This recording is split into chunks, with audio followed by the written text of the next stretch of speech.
pada pagi hari ini, alangkah baiknya kita berdoa terlebih dahulu ya. Berdoa mulai. Berdoa selesai. Sebelum pelajaran, Ibu absen terlebih dahulu ya.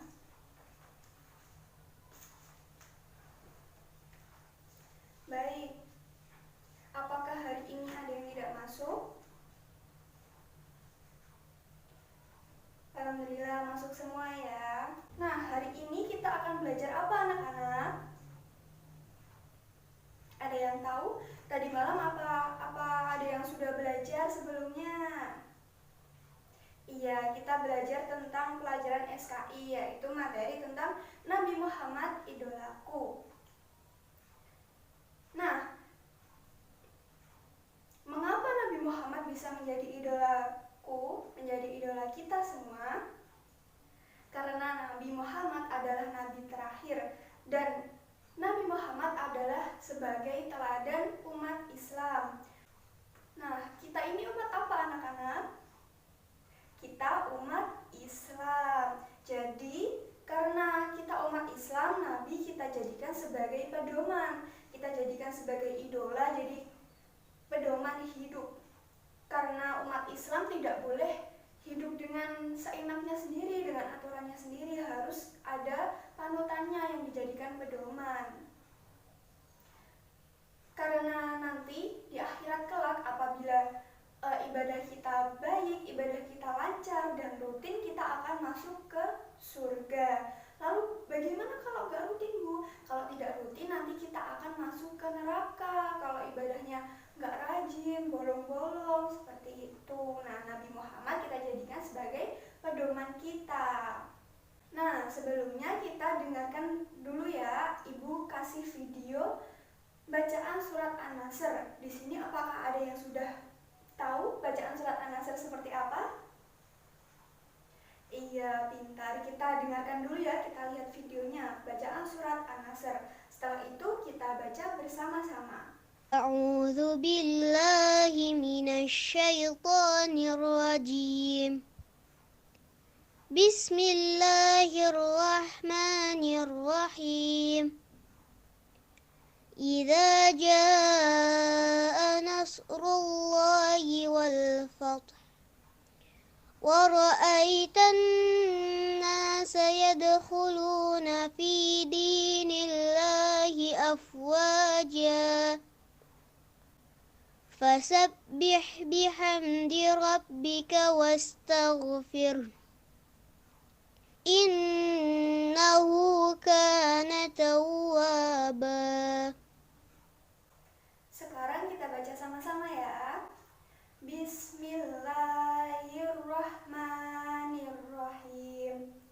Idza jaa nasrullahi wal fath wa ra'aitan nasa yadkhuluna fi dinillahi afwaja fasabbih bihamdi rabbika wastaghfir innahu kana tawwaba. Shadaqallahul alim. Pintar semua ya, rupanya sudah tahu bacaan surat An-Nasr seperti apa. Tepuk tangan buat kita semua. Nah, selanjutnya kita akan belajar Nabi Muhammad SAW yang baik hati. Mengapa Nabi Muhammad disebut baik hati? Karena yang pertama, Nabi Muhammad seorang yatim piatu. Nah, bagaimana Bu ceritanya? Jadi Nabi Muhammad sejak dalam kandungan sudah ditinggal oleh ayahnya. Sedih sekali bukan? Belum lahir sudah ditinggal dengan ayahnya. Jadi Nabi Muhammad sejak kecil belum bisa mendapatkan kasih sayang ayahnya. Kemudian ketika Nabi Muhammad umur 6 tahun, Nabi Muhammad juga ditinggal oleh ibunya. Jadi ibunya meninggal dunia. Tambah sedih sekali, bukan? Nabi Muhammad sudah ditinggal ayahnya dalam kandungan, lalu ditinggal ibunya pula sejak masih kecil, sejak masih umur 6 tahun. 6 tahun kira-kira masih TK ya kalian semua? Ya, bayangkan saja masih TK sudah ditinggal oleh ibunya. Nah, oleh karena itu, Nabi Muhammad tetap semangat dalam hidup, tetap menjalani hidup, karena Nabi Muhammad yakin Nabi Muhammad punya Allah yang selalu menuntunnya ke dalam kebaikan. Dan Nabi Muhammad yakin bahwa Allah selalu menjaganya dalam kebaikan dan sebagainya. Lalu yang kedua, ketika anak-anak, Nabi tidak pernah bertengkar dan bermusuhan dengan temannya. Jadi ketika masih kecil, Nabi Muhammad tidak suka bertengkar dan tidak suka bermusuhan, karena Nabi Muhammad suka hal yang baik-baik. Nah, hal seperti itu perlu kita contoh, yang baik-baik perlu kita contoh.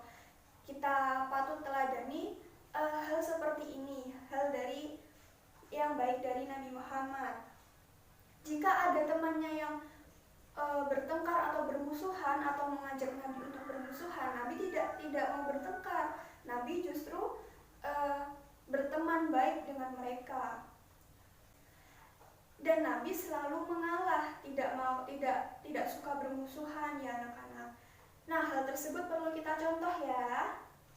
Jadi kalau ada teman yang bertengkar, kita lerai karena kita tidak suka bermusuhan. Lalu kalau ada yang musuhan sama kita harus berlaku baik juga kepada orang lain. Kalau kita ikut bermusuhan, apa nanti kita jelek dong. Kita tidak meneladani sikap baik dari Nabi Muhammad. Kemudian yang terakhir, Nabi santun kepada semua orang. Jadi ketika Nabi diejek, dicemooh atau dimusuhi, Nabi tidak balik mengolok atau tidak balik mengejek, malah Nabi bersikap santun dan dibalas dengan kebaikan. Nah, hal tersebut juga patut kita contoh, karena Nabi santun kepada semua orang. Karena Nabi santun kepada semua orang, jadi perlu kita contoh hal yang baik tersebut. Nabi tidak pernah marah, tidak pernah bersikap buruk kepada orang lain, karena nanti akan mendapat balasan yang setimpal nantinya kalau misal orang tersebut berbuat buruk kepada kita. Apabila kita balas dengan keburukan juga, ya nanti kita akan mendapat dosa. Tapi kalau kita mengajak teman-teman kita kepada kebaikan, misalnya ada teman yang mengejek, kita beritahu, hal mengejek seperti itu jelek loh, baiknya tuh gini, sebaiknya kita tidak usah mengejek teman kita. Nah, hal seperti itu akan membuat kita masuk surga. Seperti itu anak-anak. Nah, dari sini apakah ada yang ditanyakan? Sudah paham semua ya mengenai materi hari ini, materi yang diajarkan oleh Bu Harisma? Alhamdulillah sudah semua rupanya. Nah, sebelum Ibu tutup pelajaran pada pagi hari ini, Ibu ada tugas buat kalian. Menyusun kata-kata yang ada di dalam soal. Ada 5 soal, nanti kalian susun kata-katanya ya. Nah, tugas ini dikumpulkan minggu depan ketika ada mata pelajaran sejarah kebudayaan Islam. Bisa dipahami? Iya, ini ya tugasnya.